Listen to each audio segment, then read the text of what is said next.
Olá, o meu nome é Pedro, estás a ver o Projeto Pedal e hoje vamos falar sobre conforto e performance, que são dados através de uma peça tão básica e fundamental. Espera!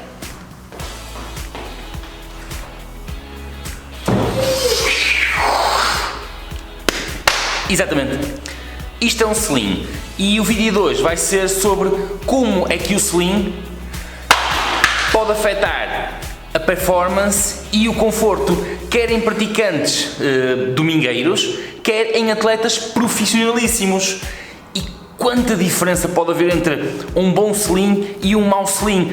E já agora, e marcas, pesos e preços não têm nada a ver com bons slings e maus slings, porque tu podes ter um sling de 500 euros e ser absolutamente a maior porcaria de todo o mundo para ti, porque simplesmente tu não encaixas nesse sling e o sling não vai, por milagre, transformar-se para se adaptar a ti, para tu poderes dizer que andas com um sling com 50 gramas em carbono XPTO, porque depois pirilau a dormir, ou dores genitais se fores uma rapariga, ou então ainda as muito famosas e tão conhecidas lombalgias típicas dos ciclistas, em que 90% dos casos das lombalgias são causadas por uma porra de um sling, não é?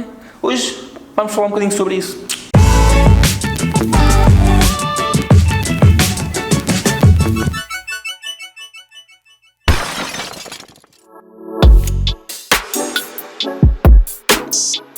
Homens e mulheres vivem com o problema dos slings de forma diferente. Enquanto que os homens continuam a comprar isto ainda porque pesa X gramas, ou porque é bonito, ou porque é feio, as mulheres são muito mais exigentes com o conforto, não ligam à estética e procuram slings que lhes permitam andar.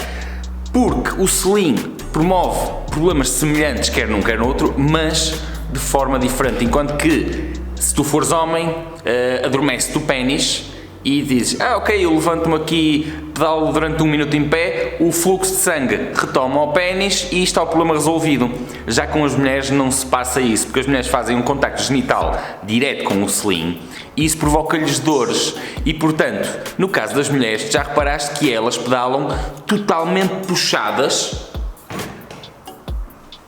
atrás no sling, enquanto que os homens é extremamente frequente tu vês completamente na pontinha do sling. Isto porque as mulheres não conseguem andar na ponta do sling, porque causa dor imediata. Enquanto que tu, se tens um pénis, podes andar na ponta do sling, que só vais dar conta quando sentires que não está a ferramenta no sítio, e aí então vais fazer o tal levantamento, exercício de 1 minuto a pedalar em pé, o sangue retoma e a coisa está normal. E tu só te vais preocupar realmente com o teu pénis no dia em que chegares a casa e tiveres imenso ardor na uretra quando estiveres a urinar, ou então quando ele, durante 1 ou 2 dias, não funcionar para nada e tu aí vais começar a olhar para o sling. Outro problema também extremamente comum que os slings provocam é a frequente, a conhecida lombalgia. Eu acho que já todos nós tivemos uma vez ou outra lombalgia e há aquelas pessoas que vivem sempre com a lombalgia. E se eu te disser que 90% das lombalgias dos ciclistas são provocadas por um mau sling, exatamente o sling que não se adequa a ti. Tu dizes-me assim, Pedro, não me adormece o pénis, mas tenho lombalgias. Meu caro, o problema está sempre na base, ou esta é a base do problema. Eu vou saltar para cima de uma bicicleta para tentar explicar porque é que acontece uma coisa e porque é que acontece a outra. Conforto e performance estão extremamente ligados. Quanto mais confortável tu estiveres, mais longe vais. Quanto mais confortável estiveres, mais performance vais desenvolver. E isto é visto performance de duas formas. No praticante de lazer, imagina que tu começas a ter dores aos 50 km. Aos 50 km tu começas a mudar o chip e queres voltar para casa. Agora imagina que és profissional e aos 100 km numa etapa de 200 começas a ficar cheio de dores. Não vamos confundir dor da tensão muscular, que é característica do exercício de endurance, com dores articulares, ou seja, no joelho, nos cotovelos, nas costas, seja o que for, ou então uma dor tão incapacitante como pode ser a lombalgia, e tu aí não há performance que aguente. Por isso, Conforto e performance está intimamente ligado quer no amador, quer no profissional. Foca-te nas minhas costas. Quando um praticante está em cima da bicicleta a pedalar, deve ter aquilo que se chama uma curvatura suave da coluna. Qualquer coisa como isto. Seja em cima, seja em baixo, as costas deverão ter uma curvatura suave. Nada disto. Nada disto. Como se tivesse comido um pau ou um toco de vassoura. Mas aquilo que tu vês frequentemente são posições deste tipo.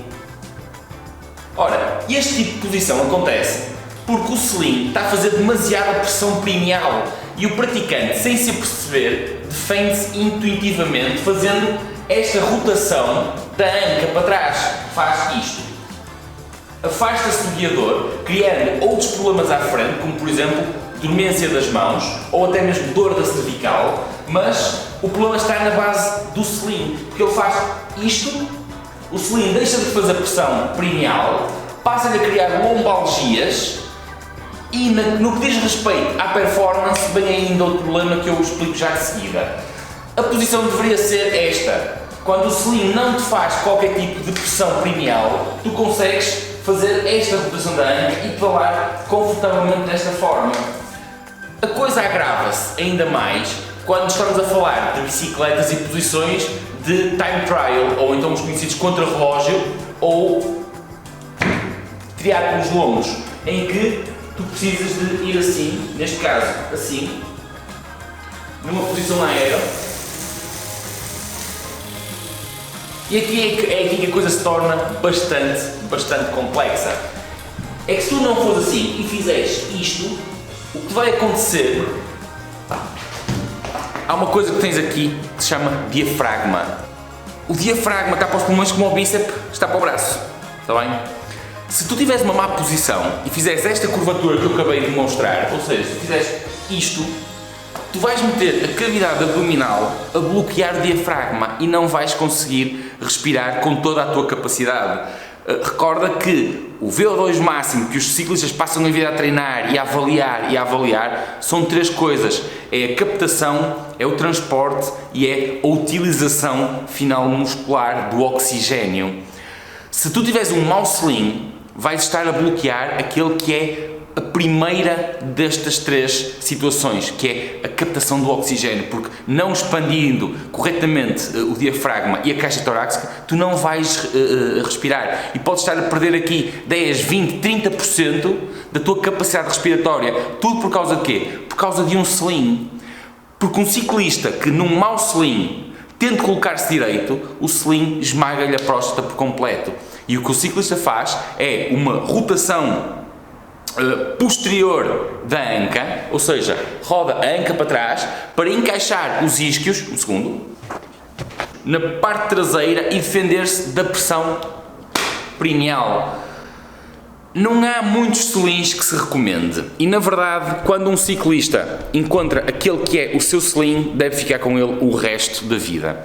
Há muitos slings por aí que são maus e que os praticantes têm alguns daqueles sintomas que eu falei, mas por questões estéticas ou sei lá o que mais, eles insistem em continuar a utilizá-los o resto da vida, mesmo com todo o prejuízo. Eu passo a vida a dar aquele que é um exemplo máximo, que é o Froome, na fuga que fez do Sterrato, que lhe deu a volta à Itália com um prémio. Naquela volta do Sterrato, apesar de ele ser patrocinado por uma determinada marca de sling, ele no final é fotografado com um sling completamente diferente de outra marca, e os argumentos dele foram que o sling que ele estava a usar não lhe estava a permitir tirar toda a performance da bicicleta, o que tem toda a lógica, o que é a mais pura da verdade, porque a performance não está só nas pernas, está no apoio fundamental que tu tens no sling.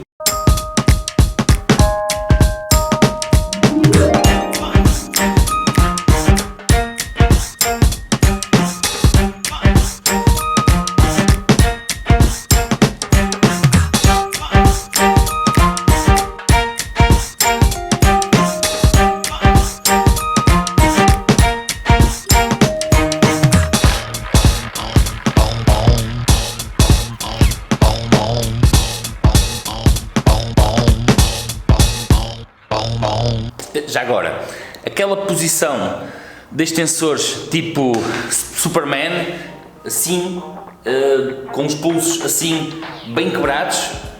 Isso morreu, isso é dos anos 80, ok? Porquê?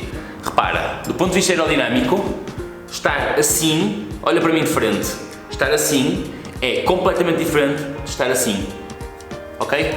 Deflexão de vento, no ciclismo de estrada, atrito aerodinâmico é tudo, é o teu principal obstáculo e portanto, repara, peitinho aberto para entrar o ar ou fechar para o defletir e fazer o resto com a cabeça e com o capacete. São detalhes, detalhes. A diferença está no detalhe. Pá. Uma das vantagens deste sistema, do 3DMC que eu utilizo para fazer as avaliações biomecânicas e consideravelmente superior em comparação, por exemplo, a outros sistemas de análise digital de biomecânica, é que este sistema permite-me saber no momento exato que o praticante está a pedalar à minha frente como é que o corpo dele sofre alterações quando ele muda o movimento, quando nós aumentamos a carga, quando nós reduzimos a carga. E isto sim é uma verdadeira análise biomecânica, saber ao momento o que é que está a acontecer. Eu posso pedir para mudar a posição e vejo imediatamente o que é que está a acontecer com o corpo do praticante. Foi um mix, eu acho que falei tudo o que queria falar, uma coisa curta, e se te deixei alguma dúvida, deixa um like, deixa um comentário e não te esqueças, subscreve o canal para ir estando a par dos vídeos que eu vou fazendo. Obrigado a vez por estás aí e não percas o próximo episódio porque nós também não.